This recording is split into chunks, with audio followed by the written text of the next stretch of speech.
4주차 1교시 수업을 시작하겠습니다. 사업 타당성 분석 방법론에 대해서 한번 알아보도록 하겠습니다. 이번 시간은 이 사업 타당성 분석을 어떻게 하는가, 그리고 이 사업 타당성 분석이라는 게 무엇이고, 그러면 이것을 구체적으로 어떤 방법에 의해서 사업 타당성을 검토하는지 그 실무적인 관점에서 한번 알아보도록 하겠습니다. 그리고 앞으로 이런 사업 타당성 분석을 하는 방법을 오늘 가르쳐 드리고, 그리고 여러분들한테 그 예시를 제가 이렇게 충분히 말씀을 드리고 실제로 여러분들이 해보는 것입니다. 본인이 관심 있는 분야에서 이런 사업 타당성 분석을 해보면 여러분들이 조금 더 본인께 될 것입니다. 그럼 먼저 그 사업 타당성 분석이 무엇인가?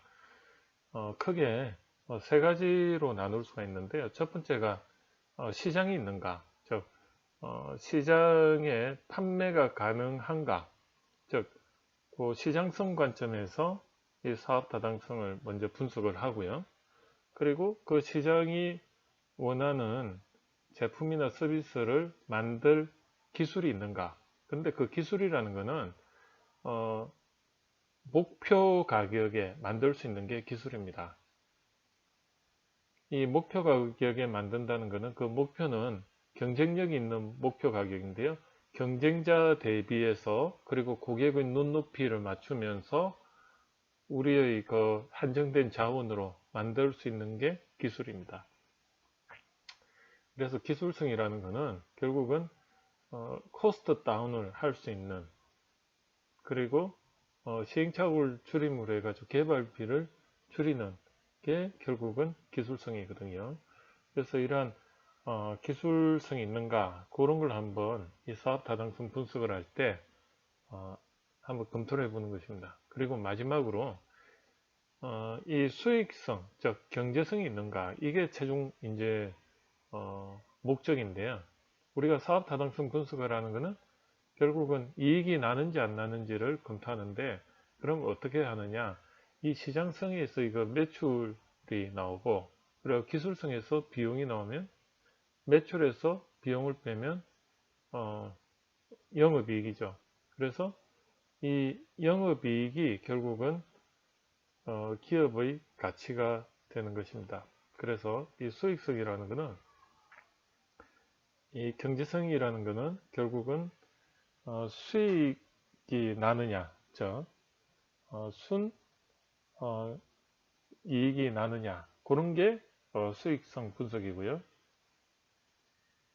그래서 앞으로 그 수익성 분석을 하는 방법이 총 한 6개 정도가 있는데, 그 중에 가장 대표적인 한 3가지를 제가 설명을 드리고 예시까지 드릴 예정입니다. 그 다음에 이제 사업 타당성 분석은 우리가 어떤 제품이나 서비스를 기획을 했을 때 그게 세상에 기여할 것인가, 즉 사회에 기여할 수 있는 그런 사회 공헌형인가, 이런 것들이 사실 굉장히 중요합니다. 그래서 이 사업 타당성 분석이라는 것은 시장성을 먼저 분석하고, 그 다음 기술성을 분석하고, 마지막으로 수익성을 분석하고요. 그리고 사회에 기여하는 그런 아이템인가를 검토하는 것입니다. 그래서 그 공익성이라는 것은 한 2가지 관점인데, 하나는 세상에 불편한 것을 해결해주는 그런 기능이 있고, 하나는 이게 있으면 오히려 더 사람들한테 편리하고 이로움을 가져다 주겠다. 세상에 아직은 경험을 못 해봤지만 어떻게 보면 플러스적인 요인이죠. 그래서 이 공익성이라는 건 플러스적인 측면에서는 없는 걸 만들어서 사람들한테 편리함을 주거나, 아니면 마이너스적인 네거티브 측면에서는 불편한 걸 해결해 주는 게 이 공익성이라고 보시면 됩니다. 그래서 이 사업 타당성 분석 방법론은 한 이렇게 4가지 부분에 대해서 한번 검토를 해 보는 것입니다. 대표적인 그 평가 방법으로는 총 한 6가지 중에 제가 오늘 설명하는 건 3가지를 설명할 것입니다. 그 순현재 가치법, NPV, 즉 Net Present Value 메소드 하고요.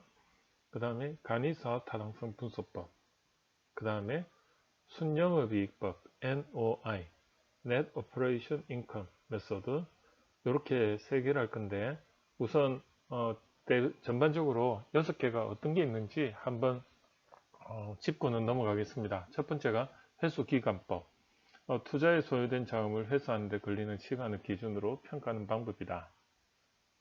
그리고 이 기간을 기준으로 해서 평가하는 방법입니다. 인풋 때 아웃풋을 이렇게 했을 때 얼마나 기간이 걸리는가, 그 기간 회수법을 통해서 투자할지 말 건지 이걸 검토하는 거고요. 이걸 영어로는 Payback Period Method라고 합니다. 그 다음에 순현재 가치법, 이거는 미래에 발생하는 현금 흐름을 적절한 할인율로 현재 가치로 환산하여 평가하는 방법인데요. 이것이 이제 제가 설명하려는 하나의 그 메인 방법입니다. 그 다음에 내부 수익률법은 미래 현금 흐름을 순현재 가치로 이제 하는 순현재 가치법과 같은데, 이 NPV가 제로가 되는 시점이 언제인가를 확인했을 때 그 제로가 되게 하는 할인율을 가지고 현재 금리와 비교해서 사업을 할 건지 말 건지 판단하는 거고요. 그래서 NPV가 제로가 되는 그 시점을 우리는 브레이크 이븐 포인트, 즉 어떻게 보면 BEP라고 하죠. BEP, 예, 손익분기점이라고 합니다. 그리고 네 번째가 수익률 지수법. 이거는 미래 현금 흐름의 그 순현가를 투자 원금의 순현가로 나눈 그 비율로 평가하는 건데요. 요거는 어떻게 보면 비교 대상이 다른 거를 전부 표준화를 시켜서 서로 비교를 함으로 해가지고 만약에 제품이나 서비스 그 업종 대비 여기가 어느 정도의 수익률이 보장이 되는가, 뭐 이런 방법인데, 이것은 다음에 여러분들한테 시간이 있을 때 한번 말씀드리도록 하고요. 그렇게 중요하진 않습니다. 그 다음에 다섯 번째가 간이 사업 타당성 분석법. 요거는 이제 사업 타당성 분석에서 여러분들이 꼭 정밀하게 계산을 하지 않더라도 한 5가지 조건이 유기적으로 맞으면 사업 타당성이 있다고 판단하는 기법입니다. 예, 그거에 대해서 제가 설명을 드릴 거고요. 그 다음에 마지막으로 6번째가 순영업이익법, NOI, Net Operation Income Method라 했는데, 이 EBITDA, 즉 순영업이익을 통해서 가치 평가 방법인데, 우리가 매출에서 제조 원가하고 일반 관리비를 뺀 것을 우리는 EBITDA, 즉 순영업이익이라고 하고요. 이것은 여기에다가 세금이라든지 감가상각비라든지 기타 어떻게 보면 비영업적인 부분으로 해서 금리적인 부분으로 뭐 수익이 난다든지 어떤 비용이 발생한다든지 이런 것들을 빼기 전에 순수하게 영업과 관련된 이익을 우리는 순영업이익이라고 하는데, 이걸 가지고 가치를 평가하는 방법이 있습니다. 그래서 총 한 3가지를 중심으로 제가 설명을 드리도록 하겠습니다. 회수기간법은 투자에 소요된 자금을 걸리는 데 시간을 기준으로 평가하는 기법인데, 자본 예산의 그 투자안의 가치를 평가하는 기법 중에 하나입니다. 투자에 소요되는 자금에 대해 현금으로 회수하는 기간이 짧은 투자안을 선택하게 되는데요. 화폐의 시간 가치를 고려하지 못하고 회수 기간 이후의 현금 흐름을 무시하고 있다는 점에서 비판을 받고 있습니다. 그러므로 이 회수 기간법은 이런 게 있다 정도만 알고 그냥 넘어가도록 하겠습니다. 두 번째가 이제 제가 강조해서 말씀드리고 싶은 그 순현재 가치법, Net Present Value 메소드고요. 그리고 그 순현재 가치법에 NPV가 제로가 되는 시점에서의 이 할인율 R이 이게 얼마냐를 보는 것을 우리는 내부 수익률법이라고 이해하시면 됩니다. 그래서 이 순현재 가치법과 이 내부 수익률법은 공통적으로 이 시간에 따라서 복리 계산을 해서 그 미래에 있을 수익에 대해서 현재 가치로 그 복리로 이제 계산을 해서 역으로 나눠주면 이게 현재의 가치가 되는데 이것을 우리는 현금 흐름 할인법이라고 합니다. DCF라고 하는데요. Discounted Cash Flow라고 합니다. 그래서 우리가 그 미래의 그 현금 흐름을 잉여 현금 흐름이라고 하고요. FCF, 즉 Free Cash Flow라고 하는데 이 잉여 현금 흐름을 적정한 할인율로 할인하여 구한 현재의 가치로 이렇게 환산해서 그것을 다 합한 게 미래에 있을 어떤 이익에 대해서 순이익에 대해서 기업 가치가 되는 것이죠. 그래서 순현재 가치법과 내부 수익률법은 둘 다 이 DCF 방식, 즉 현금 흐름 할인법이 적용된 방식이다. 이렇게 보시면 되고요. 그럼 순현재 가치법은 무엇인가? 미래에 발생할 그 잉여 현금 흐름, 이 그냥 현금 흐름이라면 좋은데 잉여 현금 흐름이라고 하더라고요. 그래서 이것을 영어로는 프리 캐시 플로우라고 하는데 그냥 캐시 플로우라고 하면 되는데 이것도 프리 캐시 플로우라고 이야기를 해요. 그래서 FCF를 현재의 가치로 이렇게 환산해서 그것을 다 합한 게 여기 보면 시그마 해가 T 해가 1이 되어 있는 게 1년도부터 N은 N년도까지 1 플러스 R, R이 뭐냐면 일반 시중 금리거든요. 이 R을 복리로서 나눠주면 그게 현재의 가치죠. 그래서 여기 보시면 제가 이제 한번 이 기능을 한번 이용해 보겠습니다. 펜을 이용해서 여기 보면 이 R이 요 CD라는 금리인데 이게 우리가 일반 말하는 시중금리라고 보면 됩니다. 그래서 CD금리가 시중금리다. 이건 상식적으로 좀 알고 있으면 좋고요. 그래서 이자율이 3.12다. 우리가 그 은행에서 돈을 빌릴 때 이 CD금리를 기준으로 해가 돈을 빌리거든요. 그래서 이 CD금리가 3.12일 때 만약에 예를 들어 가지고 1년 후에 여기가 T가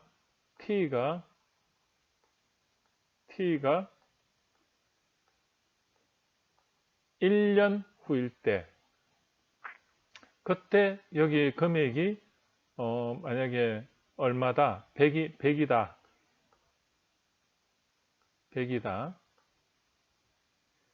처음에 하니까 여기 마우스로 하니까 힘드네요.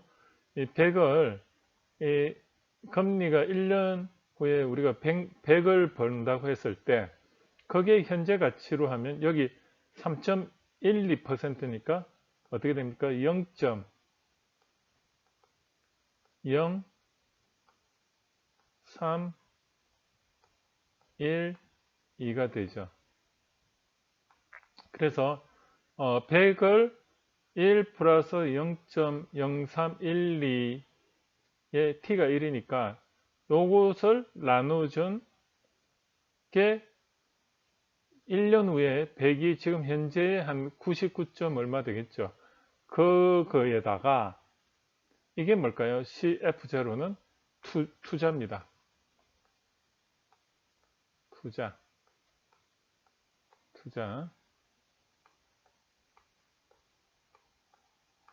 이 초기 투자한 금액을 뺀 것이 현재의 가치다. 이런 뜻입니다.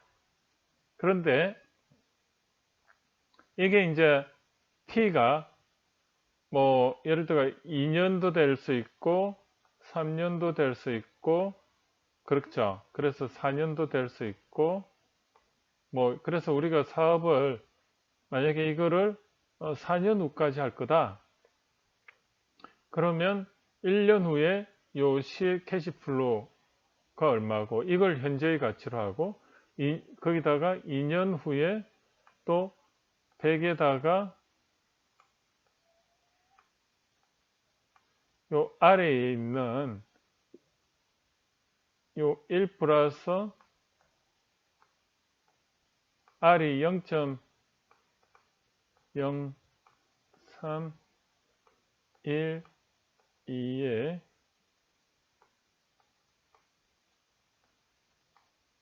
이가 되죠.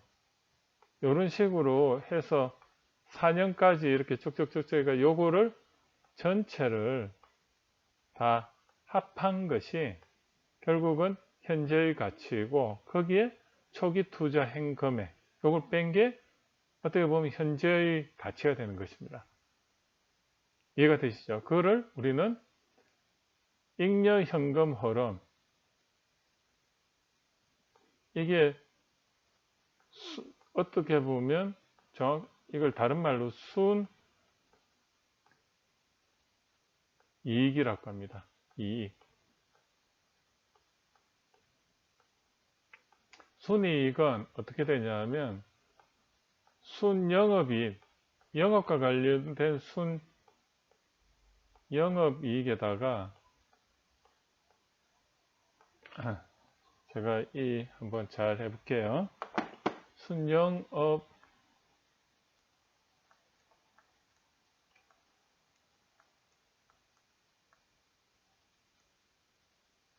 이익에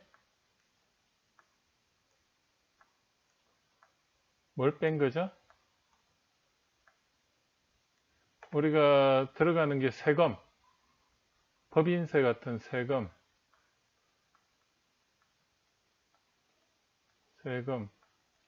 아이고 힘듭니다. 플러스 또 뭐가 있어요? 감가상각,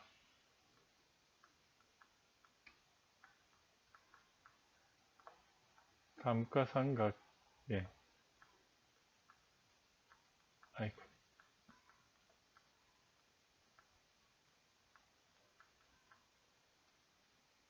이런 것들에다가 또 뭐가 있어요? 또 한 가지 더. 이자. 영업하면 상관없이 이자 수익이나 비용 지출이죠.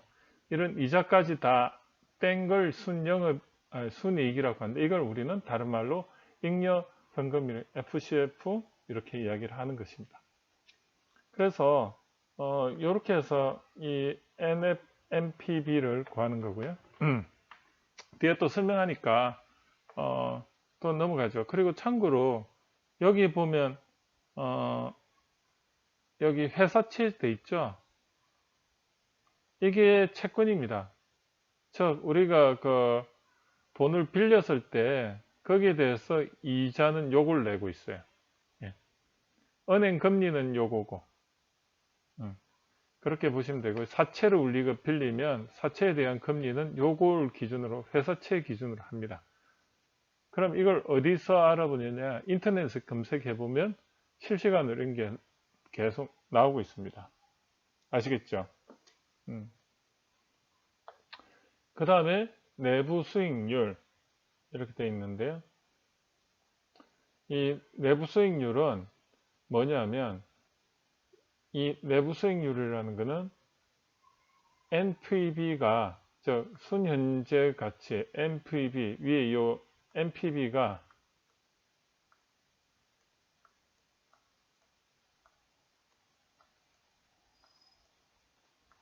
제로가 될 때 그때 R이 얼마냐. 그러니까 여기 CD 금리는 정해져 가지고 이렇게 계산이 되지만 여기서 R은 CD 금리가 아니고 임의의 어떤 금리가 나올 겁니다. 그게 은행 요 CD 금리하고 비교를 했을 때 CD 금리하고 비교를 했을 때 더 크면은 사업을 할 만하다. 그렇게 보시면 되고 NPV가 제로가 되는 그 시점에서의 매출과 연도가 브레이크 이븐 포인트죠. 어떻게 보면 이제 투자 비용 대비 이 익년 현금 흐름의 현재 가치 합이 제로가 되는, 어떻게 보면 이익이 나기 이제부터 순이익이 나는 그때가 BEP라고 하죠. 예. 그래서 다시 한번 말씀드리지만 현금 흐름 할인법이 적용된 방법에는 순현재 가치법과 내부 수익률법이 있다. 그렇게 이해하시면 됩니다. 제가 이렇게 적으면서 하니까 조금 더 이해가 되시죠? 저도 이렇게 하니까 조금은 더 여유가 있는 것 같습니다. 그 다음에 이제 네 번째는 이건 그냥 읽고 넘어가겠습니다. 수익률 지수법, Profitability Index Method 돼 있는데 요거는 현금 나가는 거 있죠. 그 현금 유입하는 거.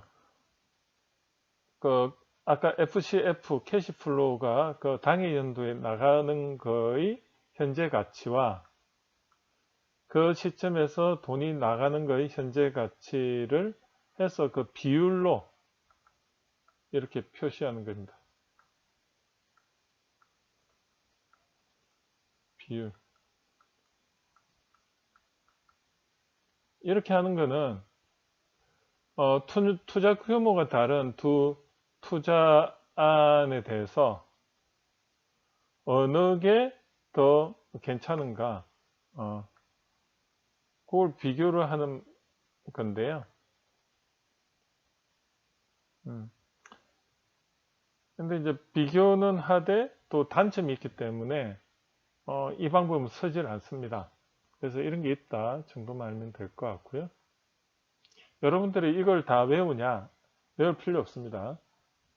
제가 이렇게 알려드리면 이거를 자기 노트에다 기록해 놓고 다음에 다른 데서 이걸 볼 때 그것을 외워서 여러분이 이해한다면 굉장히 불투명하겠죠. 이게 수익률 지수법인지 수익 지수법인지 어떻게 보면 아리까리한 거죠. 그렇게 해서 대충 기억해서 하는 것보다는 오히려 이 기록해 놓은 것을 옆에 놔두고 정확하게 내가 지금 이렇게 기록해 놓은 걸 기반으로 새로운 어떤 지식이 있으면 거기다 업데이트를 했을 때 더 정확한 게 되는 거죠. 그렇게 해서 여러분이 여러 번 반복을 하면 이게 완전히 외우려고 하지 않아도 내 머릿속에 나의 그 프레임 지도가 그려져 있기 때문에 자연스럽게 외워지면서 또 그 노트가 하나의 보조 하드디스크 역할을 하는 것입니다.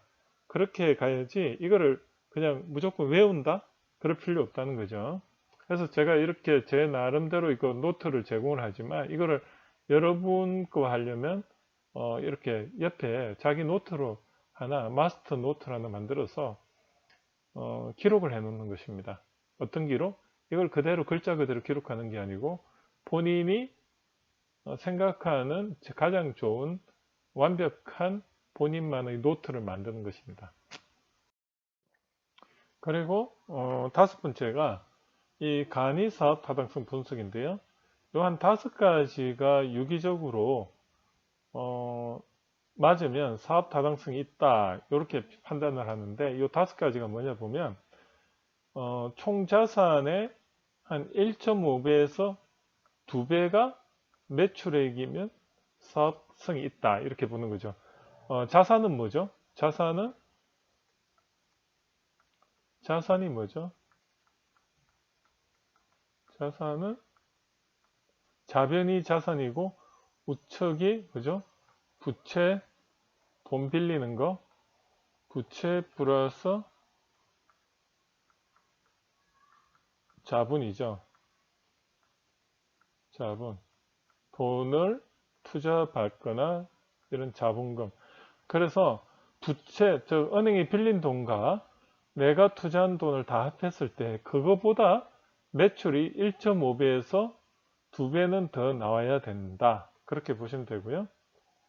그 다음 또 한 가지, 두 번째는 그러면 이 매출액이 1.5배에서 2배가 됐을 때 그 매출액 대비 영업이익이 얼마 정도 나와야 되느냐? 이 제조업의 경우는 10%.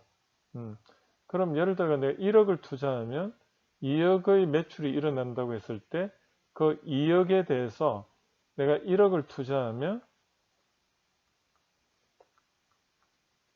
매출은 2억이 날 거고 그 2억에 대해서 영업이익은 10%면 얼마죠? 2천만 원.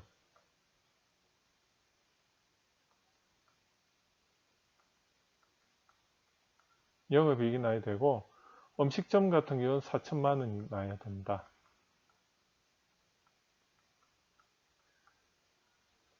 그죠? 그 다음에 또 한 가지는 이건 연 매출액 기준이고 월 매출액 기준으로 보니까 얼마 정도 나야 된다. 제조업 같은 경우에는 이 투자 금액을 기준으로 보니까 어때요? 이 투자 금액은 아까 1억을 기준으로 했을 때 제조업 같은 경우는 2%면 얼마죠? 월 2% 하면 200.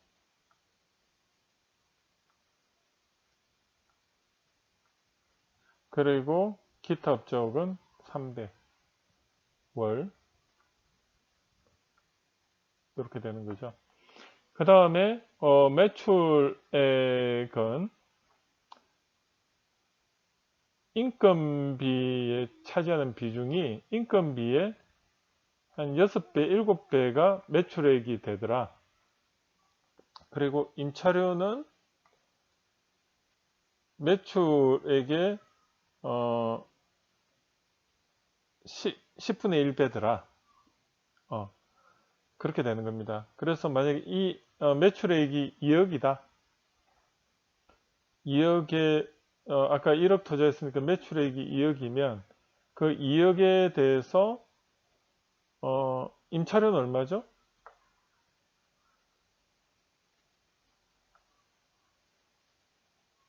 연 임차료가 2천이 될 겁니다. 2천. 그죠? 2천. 그 다음에 인건비는 2억에 대해서 7을 나누면 한 3천? 3천만 원 정도.